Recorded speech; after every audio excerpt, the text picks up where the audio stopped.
గౌరవ ఆదోని శాసనసభ్యులు చెప్పింది కీలకంగా ఒక మాట అన్నారు.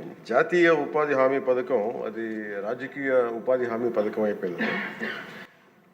అది గత ప్రభుత్వం టైంలో రైట్ ఏమో, కానీ మన ఎన్డీఏ ప్రభుత్వం టైంలో దాన్ని నేను తీసుకోవట్లేదు. ఖచ్చితంగా గత ప్రభుత్వం చేసిన వారసత్వంగా వచ్చినవి ఈ కరప్షన్ మనం హ్యాండిల్ చేస్తాం ఈ రోజున. వన్స్ నేను పంచాయతీరాజ్ శాఖ బాధ్యతలు తీసుకున్న తర్వాత మొట్టమొదటి దృష్టి పెట్టింది కూడా జాతీయ ఉపాధి హామీ పథకం కింద అసలు ఏమేమి అవకతవకలు జరిగినాయి. ఇప్పుడు ఎంత గొప్ప పాలసీ పెట్టినా పథకం పెట్టినా జనం అందరూ అంటే మనకి పార్టీలు కొల్యూడైపోయి అందరూ అంటే ఒకళ్ళని కరప్షన్ చేసామని అర్థం చేసుకోగలం, కానీ ఒక గ్రూప్స్ కొల్యూడైపోతే తప్పులు నిర్ధారించడం చాలా కష్టమైపోతుంది.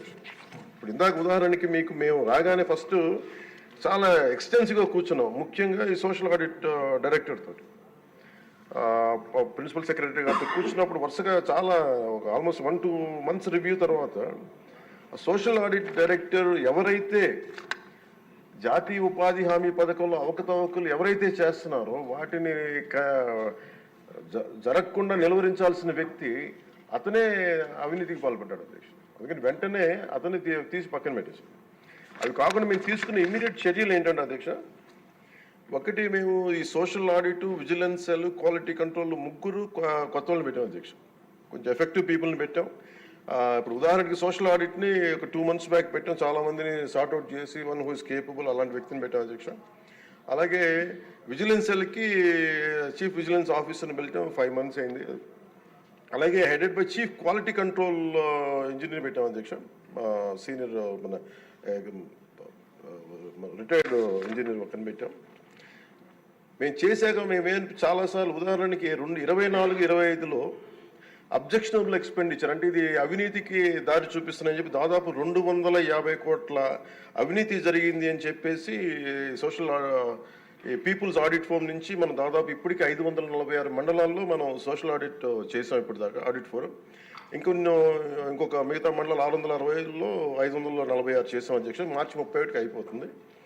దాంట్లో 24-25కి 250 కోట్ల అవినీతిని ఉంది అనేది చేశారు ఇదంతా. కానీ ఇది ప్రాజెక్ట్ డైరెక్టర్ పీడీ చూసిన తర్వాత 71 కోట్ల మటుకే అవుట్ ఆఫ్ 250 crores ఓన్లీ 71 crores రికవర్ చేయాలి అనేది ఆయన ఆర్డర్ చేశారు. దేనికంటే గౌరవ సభ్యులందరూ చెప్తున్న దాంట్లో మనకు అవినీతి జరిగిందని తెలుసు. అక్కడ అందరూ మస్తర్లో ఫాల్స్గా చేశారు, పనులు చేయకుండా రిజిస్టర్ చేసుకున్నారు, లేదంటే జేసీబీలు పెట్టి చేశారు, ఇవన్నీ ఉంటాయి. కానీ ఎక్కడా కూడా ప్రూఫ్కి దొరకలేదు. సో దానివల్ల just lack of evidence only out of 250 crores only we could recover, అంటే రికవరీకి ఆదేశం చేసింది 71 కోట్లు. As on now 75.84 lakhs have been recovered అధ్యక్ష. అంటే 250 కోట్ల అవినీతి జరిగిందని గుర్తింపబడింది, కానీ సరైన సాక్ష్యాధారాలు లేకపోవటం వల్ల ఓన్లీ 71 కోట్లకే రికవరీ చేయాలన్నది ప్రాజెక్ట్ డైరెక్టర్ వాళ్ళ బాధ్యత అది.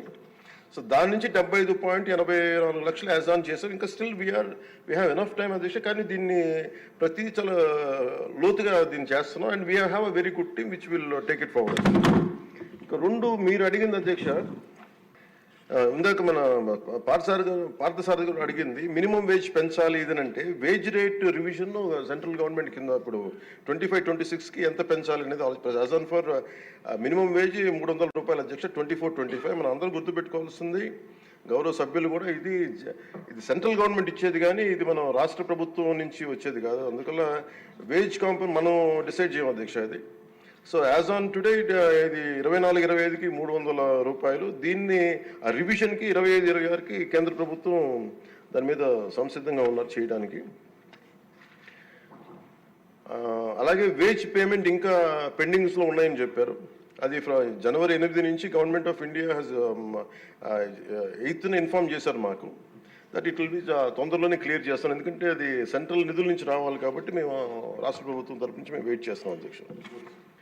అలాగే మన లోకం మాధవ్ గారు మన గౌరవ శాసనసభ్యులు జేఎస్పీ వాళ్ళు అడిగిన దానికి ఏంటంటే ప్రత్యేకించి ఇలా అవకతవకలు జరుగుతుంది, దీని గురించి మనం ఏం చేస్తున్నాం అంటానికి we have created a wage monitoring cell అధ్యక్ష for increasing average wage rate. Accordingly we will take it forward అధ్యక్ష. అలాగే మీరు అడిగిన దానికి అధ్యక్ష జిల్లాని ఒక యూనిట్గా చేయమన్నారు అధ్యక్ష. అది అసలు బేసిక్గా మీరు అడిగిన దానికి ఎంతమంది అంటే అక్కడ ఉన్న ఎంతమంది లేబర్ ఉన్నారనే దాని మీద ఉంటుంది అధ్యక్ష. అంటే ఎక్కడ ఎక్కువ పని దినాలు అవసరం, ఎక్కడ లేబర్కి ఎక్కువ పని, దాని మీద బేస్ అయింది తప్ప వేరేలా కాదు అధ్యక్ష. సో మాకు ఉన్నదానికి ఏంటంటే గవర్నమెంట్ ఆఫ్ ఇండియా మన మన్రేగాలో material component is decided as per the labour turnout in the district అధ్యక్ష. డిస్ట్రిక్ట్ యాజ్ ఎ యూనిట్లో ఒక 60-40 రేషియో ఉంటుంది న్యూ డిస్ట్రిక్ట్లో. సో దాన్ని మేము ఒకసారి చూసి మీకు తెలియజేస్తాం అధ్యక్ష. ఖచ్చితంగా we will take it into consideration when we go to Delhi also will take it forward what are the honourable members raise the question they have raised.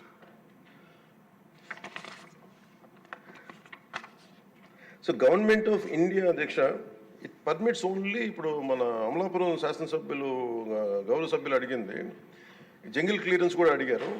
But government of India very clearly said only 266 works should be taken under NREGA అధ్యక్ష. దాంట్లో jungle clearance అనేది లేదు అధ్యక్ష.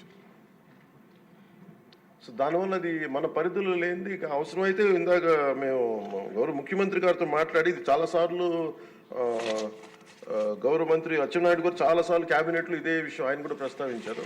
ఇది ఫైనల్గా ఒకసారి దీన్ని మనకి నరేగాలో రాలేనప్పుడు, జాతీయ ఉపాధి హామీ పథకంలో రాలేనప్పుడు దీనిని మనం రాష్ట్ర ప్రభుత్వంగా మనం దాన్ని ఎలా చేయాలని, jungle clearance is a big issue, this all understood sir. అది కొంచెం ఇబ్బందికరమైన ఇష్యూయే. అది గౌరవ మంత్రి అచ్చెన్నాయుడు గారు చాలా పర్యాయాలు అది తెలియజేశారు ముఖ్యమంత్రి గారికి కూడా. ఇది ఒకసారి క్యాబినెట్లో కూర్చొని అది డిసైడ్ చేస్తాం, తెలియజేస్తాం అధ్యక్ష.